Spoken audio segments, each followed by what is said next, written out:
pembahasan haji sudah kita baca daripada di awal tentang istitoah, siapa orang yang mampu dan seterusnya.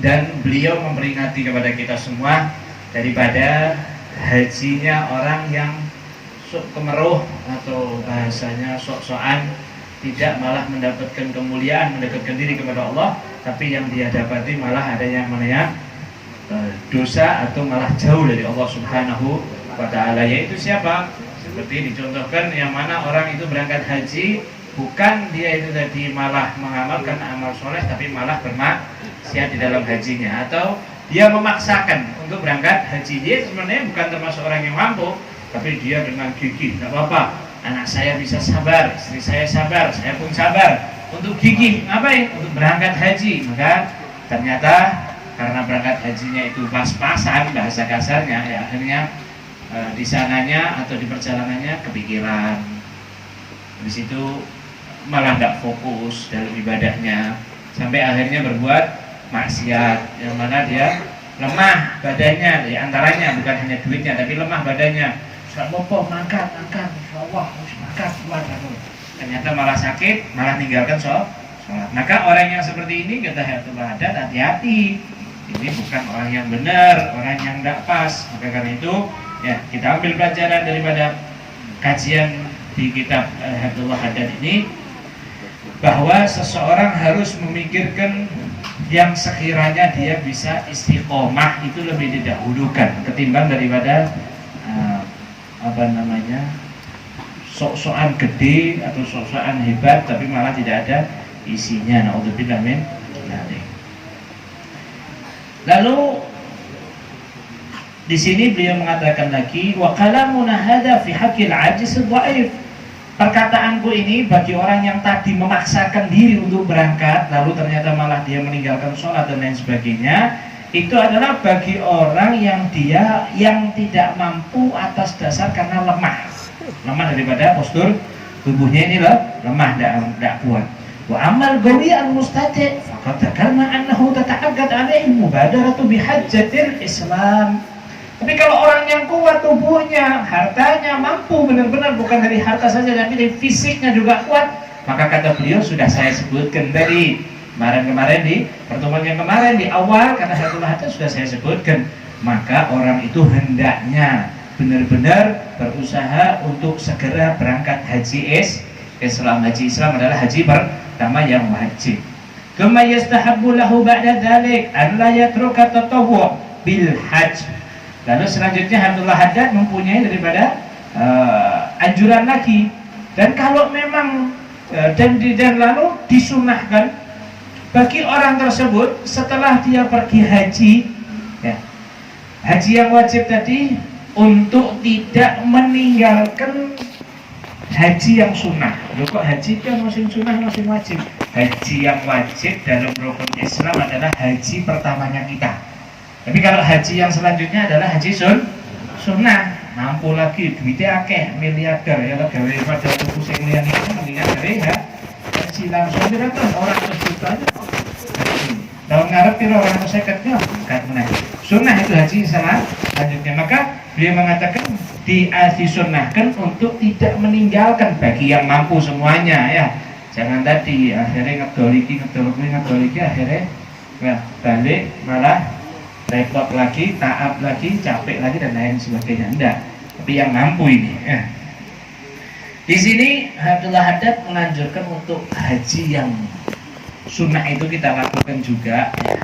Walaupun sebenarnya mungkin di benak kita bertanya-tanya, wah sing wajib wae sik aku kok wis bisa mikir-mikir nek yo dicil ya nek sik urip nek mati kok antriane 10 tahun ya 15 tahun ya dan lain sebagainya. Ini beliau berbicara juga keadaannya di zaman dahulu, yang mana haji itu perjalanannya jauh, waktunya lama, tapi tiap tahun bisa berangkat.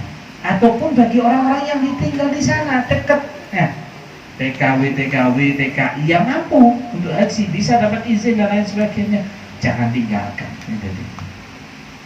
Qala ba'du salaf rahmatullah ta'ala alaihim, aqallu dzalika an la tamurra alaihi 5 awam illa wa yahujju fiha hajjah. Nah, di sini kata Abdul Haddad, sebagian orang-orang terdahulu, orang-orang soleh dahulu berkata begini, paling minimal orang mau haji lagi itu tidak lebih darinya 5 tahun kecuali dia haji lagi. Kalau bisa sebelum 5 tahun sudah haji lagi. Jadi dari haji yang wajib ke haji yang sunnah ini minimal kira mungkin bisa nek wong kene ya. Mungkin enggak kira-kira? Ngasih duitnya luwe-luwe mungkin ya. Terus pertama ngantri, yang kedua duitnya ya kan. Tadi. Maka di sini itu tadi bagi yang mampu memang. Mungkin apa tidak? Mungkin itu orang-orang yang kaya banyak di sana ya. Ini tadi. Maka lebih baik duitnya daripada itu tadi ya.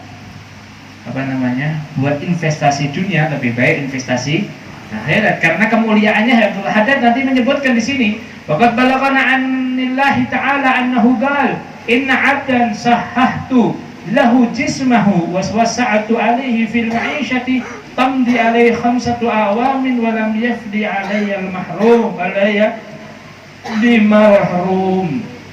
Karena di dalam hadis qudsi Allah Subhanahu wa taala menyebutkan sesungguhnya ada seorang hamba yang aku beri kesehatan dan aku berikan kepada dia kesehatan jasmaninya dan rohaninya, dan aku berikan kepadanya keluasan daripada rezekinya, tapi lewat 5 tahun dia tidak melakukan haji lagi untukku katanya.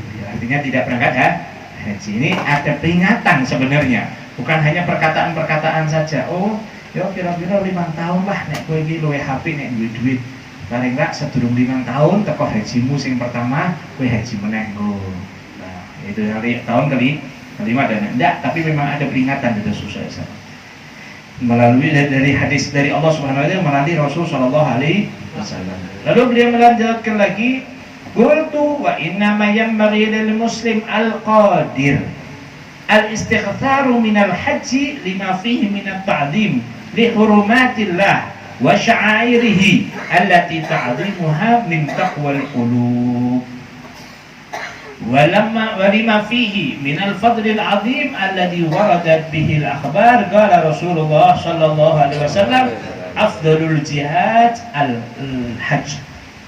Dikatakan Abdul Haddad, beliau berkata, dan aku berkata, seperti ini perkataan beliau, dan hanya saja seyogyanya bagi seorang muslim yang mampu tadi, kategori yang mampu, kategori yang mampu ini mampu yang sudah kita pahami ya enggak, kalau dalam fikihnya itu lebih mendetail lagi yang mampu itu siapa dan lain sebagainya, untuk memperbanyak pergi haji. Nanti memperbanyak pergi haji itu bukan terus LPDW bulan ini mangkat kowe apa nang Mekah, aku haji, bulan ngarep mangkat meneh napa, aku haji, tapi bahlul namanya ya. Nah, artinya setiap tahun bisa berangkat haji ya. Artinya dengan ilmunya. Karena di dalam seringnya orang itu tadi berangkat haji, setiap tahun bisa berangkat haji, di dalamnya ada memuliakan daripada kemuliaan Allah Subhanahu wa taala. Jadi kalau kita ini memuliakan sesuatu yang sudah mulia, maka kita bukan akan menjadi mulia. Yang kita muliakan adalah kemuliaan yang miliknya Allah Subhanahu wa taala. Karena di sana ada apa?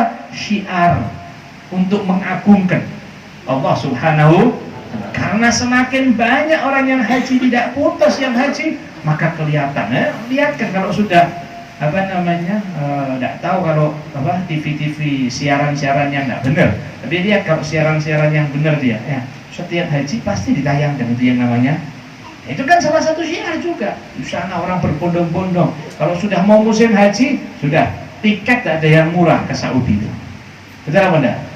Ada yang murah. Kenapa? Syiar, berarti benar-benar orang semua menuju mengagungkan daripada tempat Allah Subhanahu wa taala, membangun daripada baitnya, rumahnya Allah taala, bukan rumah seperti kita, nah, tapi disitulah kita mengagungkan Allah melalui daripada Baitullah, yaitu Ka'bah.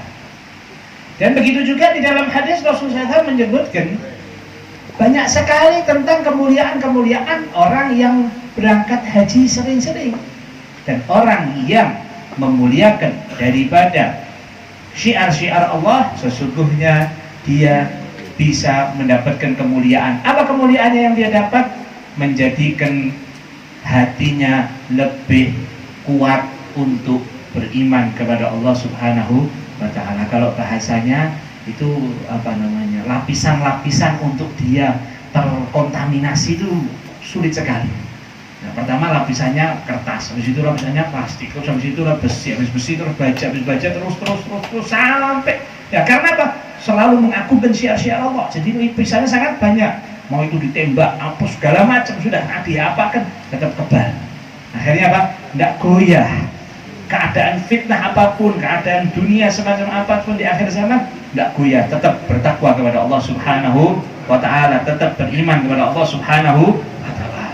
Nah itu tadi, itu manfaat daripada mengagungkan syiar Allah Subhanahu wa Ta'ala. Bersabda Rasul SAW, paling bagusnya, paling utamanya jihad adalah haji, kata Nabi SAW. Nah ini tadi, bukan mau perang-perang tok, ini zaman dulu, sekarang nggak usah perang-perangan ya. Ini tadi.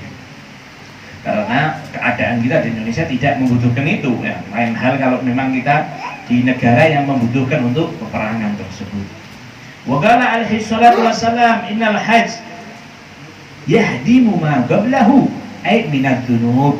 Begitu juga di dalam hadis Rasulullah SAW ingin menerangkan tentang kemuliaan, keagungan, keistimewaan haji. Apa itu? Sesungguhnya di dalam haji itu ada penghancur, pemusnah, penghapus daripada apa-apa yang sebelumnya. Yaitu apa artinya? Penghancur dan penghapus dosa-dosa kita yang sudah lewat. Jadi orang yang haji itu Allah Ta'ala ampuni dosa-dosanya. Waliman istaghfara, dan bagi siapa saja yang diistighfari oleh orang yang haji. Maka karena itu orang yang pulang haji dimintai doa, tolong doakan saya, tolong mintakan sama Allah Ta'ala ampunan untuk saya, tolong engkau istighfari untuk saya. Karena apa? Karena istighfarnya orang haji itu tadi Allah Ta'ala hapus segala dosa-dosanya, dan yang diistighfari oleh orang yang haji Allah Ta'ala juga hapus dosa-dosanya. Jadi ada orang haji kita minta doanya kepada beliau ya. Insya Allah Ustaz Ahyani sudah pulang, mana Mas Ahmad? Belum. Nanti ditunggu, mudah-mudahan Senin awal bulan sudah pulang ya. Jadi minta istighfarnya beliau ya. Wa qala alaihi salatu wassalam, man hajja falam yarfuth wa lam yasuk kharaja minad dunubi kayawm waladathu ummuh. Di dalam hadis Rasulullah SAW juga menyebutkan, siapa orang yang berangkat haji dan dia tidak melakukan amal-amal perbuatan yang buruk, yang istilahnya maksiat atau yang mana itu tadi menimbulkan dosa, maka Allah akan ampuni dosa-dosanya. Keluar dari tubuhnya orang tersebut dosa-dosa itu tadi, seperti orang itu keluar dari perut ibundanya. Orang kalau keluar perut dari ibundanya apa? Tidak ada dosa sama sekali, tidak ada. Maaf ya. Walaupun anak dari hasil zina, ketika keluar dari perut ibu itu anak suci masih. Ya, jadi hanya orang tuanya yang melakukan perbuatannya. Tapi anak itu tetap suci. Nah disinilah kemuliaan orang yang haji. Allah Ta'ala ampuni dosa-dosanya, seperti artinya bersih. Nah suci. Semoga Allah Ta'ala takdirkan kita semua untuk berangkat haji di tahun yang akan datang. Ya taklimnya pray. Oh ada orang-orang lagi yang berangkat juga ya. Insya Allah ada orang-orang yang berangkat ngaji ke sini ya.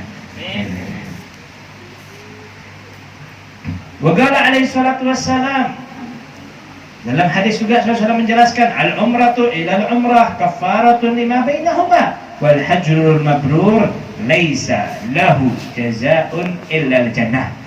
Nah, dikatakan oleh Nabi SAW, dari umrah ke umrah, orang yang pernah umrah kok ternyata dia umrah lagi ya.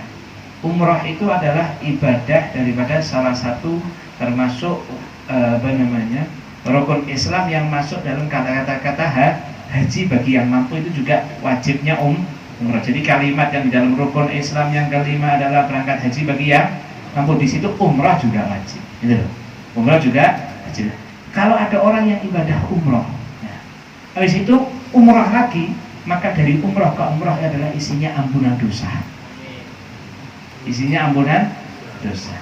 Nah, umroh ini bukan terus umroh nih, terus bulan depan atau minggu depan umroh lagi misal, atau tidak harus di situ, tidak harus begitu, karena di sana pun kita umroh tidak cuma sekali, berkali kan, bisa berkali-kali kita umroh. Nah, wal hajrul mabrur, dan orang yang hajinya yang mabrur adalah haji yang diterima oleh Allah Subhanahu wa ta'ala, maka tidak ada balasan baginya yang pantas kecuali adalah surganya Allah Subhanahu wa ta'ala.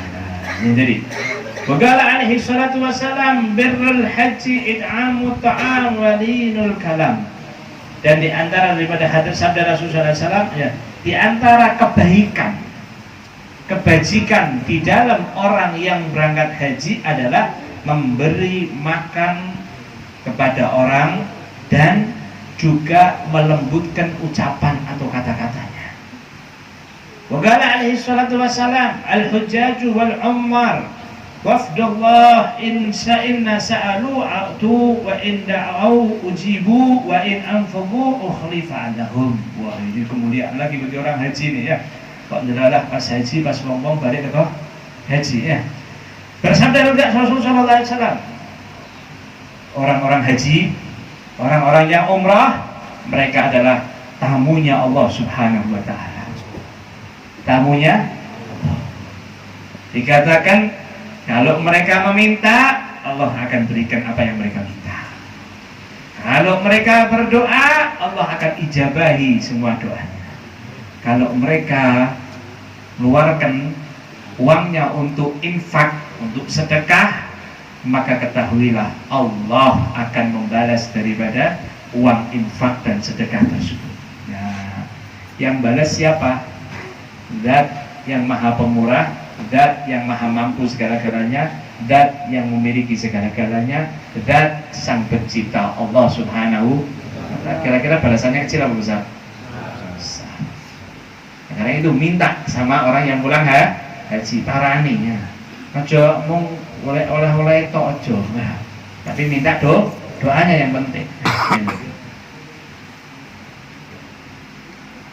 Wa min akadi al-muhimmat 'ala al-musafir ila al-hajj.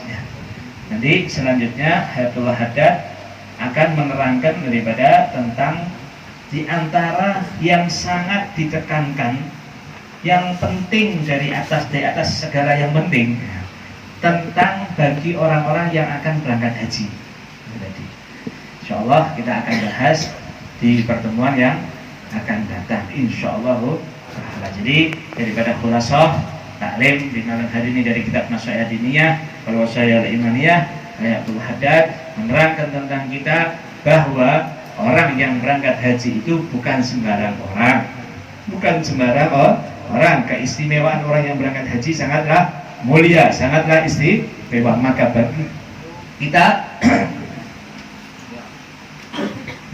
sebagaimana pesan daripada yang biasa Al-Habib Salim bin Abdullah Syadili sampaikan, kalau pas pembahasan haji beliau mengatakan alaikum, seyogyanya untuk kalian semua hendaknya selalu punya niat pengen berangkat haji. Wis aja cerita ora mungkin, wis memang ora mungkin, pantes wis memang ora pantes. Cuman punya niat pingin dan punya harus keyakinan insyaallah bakal sampai. Kalau memang kita meninggal dunia, maka pasti Allah Ta'ala akan ganti. Untuk siapa? Anak-anak kita pun akan memberangkatkan kita haji untuk kita. Yang tadi. Amin ya rabbal alamin. Selanjutnya kita baca daripada kitab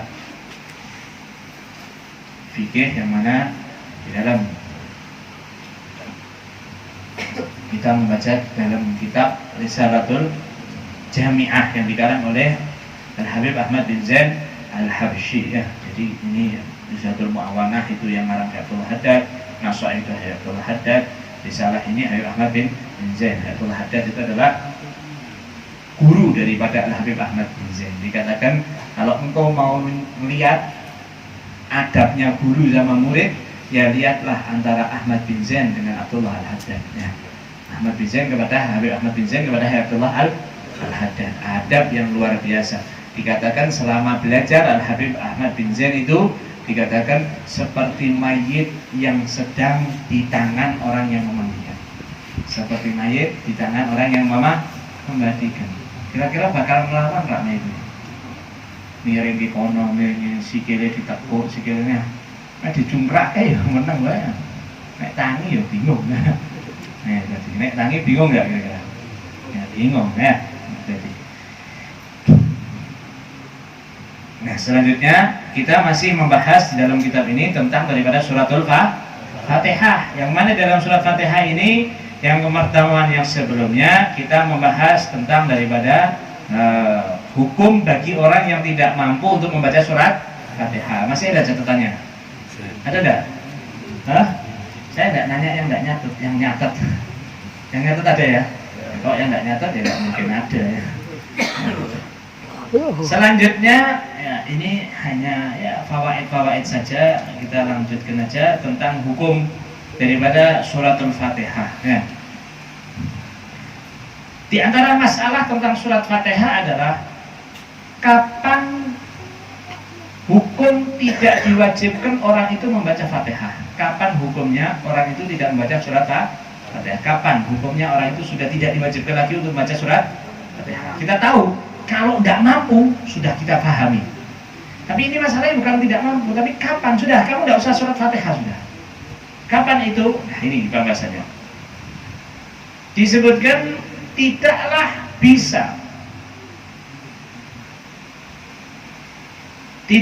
bisa orang itu untuk apa namanya tasqutul Fatihah, gugur. Tidaklah seseorang itu bisa tidaklah yang namanya surat Al-Fatihah itu tadi bisa gugur. Tidaklah surat Al-Fatihah itu bisa gugur selamanya. Tidak mungkin ada yang namanya surat Fatihah tidak diwajibkan, tidak, tetap wajib surat Fatihah. Kemarin kita tahu kalau tidak mampu begini, kalau tidak mampu begini, dalam keadaan tetap harus wajib belajar. Ini kapan surat Fatihah itu gugur? Dikatakan tidak ada kata-kata gugur untuk surat Fatihah di dalam sholat, kecuali hanya satu keadaan. Kapan itu? Wahiyya halatul masbuk, keadaan orang yang masbuk. Apa itu masbuk? Masbuk adalah ya, ini bahasa Arab, jangan masbuk apa ya, sudah dipakai aja masbuk gitu kata-katanya. Masbuk adalah ya, siapa orang yang mendapati berdiri dengan imam, ini salat berjamaah tentunya, berdiri dengan imam waktu yang sangat pendek, sekiranya tidak dapat membaca surat Al-Fatihah. Sekiranya tidak dapat membaca surat Al-Fatihah. Saya kasih gambaran contohnya. Ya. Coba ya. Saya takbir, saya imam dan saya juga makmum nanti ya. Allahu Akbar. Imam kan baca surat Bismillahirrahmanirrahim sampai ila akhir surat al-mu'min waladhdallin amin. Terus Bismillahirrahmanirrahim baca surat. Ya, terus yang pendek aja Yasin. Ya. Ketika saya seorang imam membaca Yasin, lalu ada makmum, saya praktekkan, saya juga makmumnya. Ya, prakteknya juga saya. Sebenarnya ada makmum lain ya. Makmumnya dia baru datang. Berdiri. Terus dia takbiratul ihram. Allahu Akbar. Saya sebagai imam tadi sudah membaca surat apa? Bismillahirrahmanirrahim. Yasin. Makmumnya Allahu Akbar. Saya ruku. Allah. Berarti sempat berdiri bersama enggak? Yang mana dia ini tidak bisa untuk baca surat Fatihah. Mungkin tidak baca surat Fatihah. Rukuk kan imam Allahu Akbar. Maka disinilah keadaan si makmum tidak wajib membaca surat Fatihah. Lalu bagaimana? Allahu Akbar, takbiratul ihram langsung ikut sujud, ikut rukuk. Allahu Akbar. Paham sampai sini? Gampang ya? Hah? Gampang. Hukmul masbuk. Nah, sekarang itu gambarannya orang masbuk. Masbuk seperti itu. Hukumnya orang yang masbuk itu apa sekarang? Diwajibkan atas orang yang masbuk untuk segera secara langsung membaca surat Al-Fatihah setelah takbiratul ihram. Langsung membaca surat Fatihah setelah takbiratul ihram. Tadi saya gambarkan gambarannya masbuk, ini hukumnya. Bagi yang masbuk itu diwajibkan baginya untuk membaca surat Fatihah setelah takbiratul ihram. Allahu Akbar, Bismillahirrahmanirrahim, alhamdulillah, langsung. Wa la yusannu lahu du'aul istiftah, dan tidak lagi disunahkan baginya untuk membaca doa iftitah. Allahu Akbar kabira walhamdulillah sampai akhir. Wa yarka' ba'da ruku'il imam mubasyaratan, dan dia juga hukum bagi orang yang masbuk, hendaknya langsung wajib rukuk setelah rukuknya imam secara langsung. Ya, secara langsung. Allahu Akbar, langsung Allahu Akbar. Wala yajuzu lahu ikmalul Fatihah, dan tidak boleh untuk menyempurnakan bacaan surat Fatihahnya. Paham ya? Saya gambarkan lagi sampai di sini. Allahu Akbar, imam. Ini imam. Bismillahirrahmanirrahim sampai sampai berapa? Amin. Baca surat. Bismillahirrahmanirrahim. Yasin. Ini terus langsung. Allahu Akbar. Dia baru takbir gini. Ya. Langsung ini makmum nih. Yang kedua takbir tadi Allahu Akbar langsung. Bismillahirrahmanirrahim. Imam tadi sudah bacalah Yasin. Dia ruku, Allahu Akbar, Allahu Akbar. Ini imam ruku keadaannya ya. Saya sebagai yang makmum tadi dalam keadaan masih Allahu Akbar, Bismillahirrahmanirrahim, alhamdulillahirabbil alamin. Baru alhamdulillahirabbil alamin, si imam tadi ngapain? Ruku, Allahu Akbar, alhamdulillahirabbil alamin, langsung ikut ruku, Allahu Akbar. Tidak disunahkan baca doa iftitah dan tidak dibolehkan menyempurnakan surat Fatihah. Paham ya sampai sini ya? Gampang nggak? Mau praktek nggak? Saya kasih praktek aja langsung ya. Siapa yang kecil? Rizal. Lagi saya Rizal. Rizal. Masa selamat. Nah sini. Nah ini contohnya aja langsung. Aduh ke sana, aduh sini enggak kita. Nah selamat imamnya, nanti sebelah kanan. Nah ini juga cara orang yang kalau mau sholat sunnah berjamaah, kalau berdua tok ya gini nih keadaannya. Nah, ya. Sekarang Mas Slamet takbir, baca basmalah tok, langsung terus bismillah lagi, terus yasin. Untuk singkat aja, takbir dulu. Bismillahirrahmanirrahim. Bismillah lagi. Yasin. Ini baru datang. Makmum ini baru datang. Allahu Akbar. Allahu Akbar. Mas Slamet ruku. Nah, ini ngapain seharusnya dia? Baca dulu dong. Berarti kan harus tetap baca Fatihah. Mas Slamet berdiri dulu. Ini agak keras sama Rizal, suaranya keras. Mas Slamet ruku. Cek toh, cek. Takbir ini. Allahu Akbar. Bismillah terus baca Fatihah. Mas Slamet ruku. Langsung ruku. Allah. Paham ya? Tidak sunnah membaca doa iftitah dan tidak wajib untuk menyempurnakan surat Fatihah ya.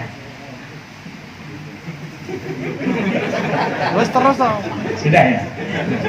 Ya wis monggo. Kecuali kalau dia menyangka, ya punya prasangkaan, oh imame ki koncoku dhewe wis ngerti iki bakalan rukuke agak suwe iki ngenteni aku. Ya.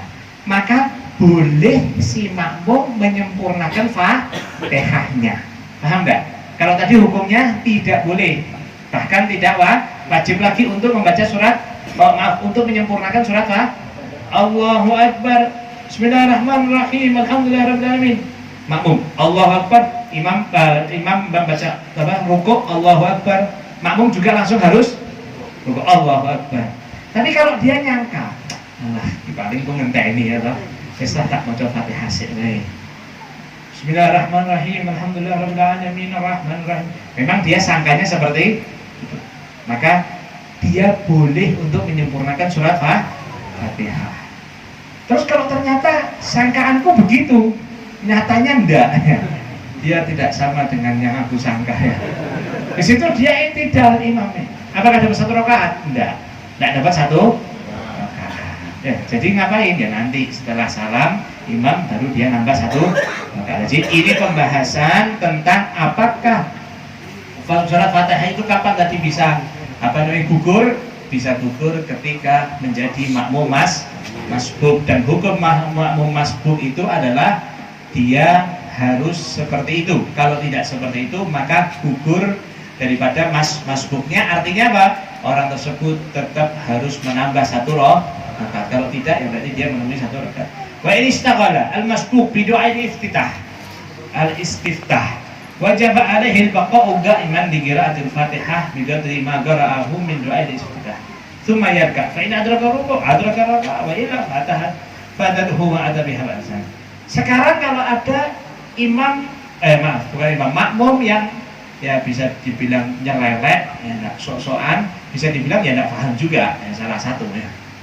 Ketika dia takbir Allahu Akbar, ini imam sudah dengar dia, begitu dia Allahu Akbar, imam sudah baca Yasin. Pikirnya dia juga akan baca ya Yasin dowo, ternyata malah Yasin langsung ruku. Begitu Allahu Akbar, Yasin, ini Yasin imam. Allahu Akbar kabira alhamdulillah katsiran subhanallah. Pikirnya Yasin enggak langsung ruku. Nah, bagaimana keharusan si makmum ini tadi? Kalau dia sudah membaca doa iftitah, maka dia wajib berhenti dari iftitah dan dia membaca surat Fatihah kadar bacaan iftitahnya seberapa. Misal contoh, bacanya itu kurang lebih 4 ayat, ya sudah berarti dia wajib membaca surat Fatihah sebanyak 4 ayat. Setelah itu ngapain? Ruku. Jadi tidak menyempurnakan Fatihah juga tidak disempurnakan, langsung ikut ruku. Kalau masih ruku imamnya belum berdiri, maka orang itu dapat satu rakaat. Tapi kalau imamnya mau ruku ini sudah berdiri, waduh guys, berarti tidak dapat satu rakaat, maka wajib nanti setelah salam nambah. Ini tadi. Kalau tidak berdiri dulu kadar membaca surat Fatihah membaca Fatihah kadar bacaan doa iftitah, misal contoh Allahu Akbar kabira alhamdulillah katsiran. Imamnya ruku. Tahu-tahu tadi kan wajib untuk membaca surat Fatihah sepanjang bacaan doa iftitah yang dia baca, bukan panjang iftitah semua yang dia baca Fatihahnya juga sama. Dia berdiri dulu. Kok dia tidak baca apa namanya? Fatihah, langsung ikut ruku dengan imam. Allahu Akbar kabira walhamdulillah katsiran. Allahu Akbar, ruku ya Allahu Akbar. Ikut ruku. Ya. Tanpa ngomong loh ya, kalau ngomong batal salatnya. Ruku ya batal. Tidak, tanpa ngomong. Allahu Akbar. Allahu Akbar kabira walhamdulillah katsiran. Terus imamnya lihat imamnya ruku, dia langsung ikut ruku, maka salatnya langsung batal sudah, tanpa dibahas lagi. Paham ya? Salatnya langsung batal. Wallahu a'lam bishawab. Jadi pembahasan tentang daripada imam masbuk. Nah, kalau misalnya orang tersebut mau sholat orang tersebut melihat si imam sudah dalam keadaan ruku, bukan dia ikut berdiri enggak, tapi imamnya sudah ruku, Allahu Akbar, dia boleh untuk langsung tidak membaca Fatihah tapi langsung ikut ruku. Dia ngeliatnya imamnya sudah ruku, Allahu Akbar, langsung ikut ruku tanpa baca Fatihah, tanpa berdiri dulu untuk membaca Fatihah seberapapun enggak, langsung ikut ruku. Ini pembahasan yang lain tapi berhubungan dengan masbuk. Langsung Allahu Akbar, ini baru datang Allahu Akbar, takbir, di situ langsung ikut ruku, Allahu Akbar. Kalau dia dapati dengan imam sekiranya tumakninah, ya walaupun kadar tumakninah ikut bersamaan, walaupun kadar tumakninah kok subhanallah, maka sholatnya dapat satu rakaat dapat. Tapi kalau enggak, Allahu Akbar, belum nyampe Allahu Akbar sudah berdiri. Tidak sempat berbarengan walaupun kadar itu maka tidak dapat satu roh. Paham ya? Jelas ini ya. Nanti yang bertanya silahkan untuk bisa ya ditulis di kertas seperti biasanya. Wallahu a'lam bishawab.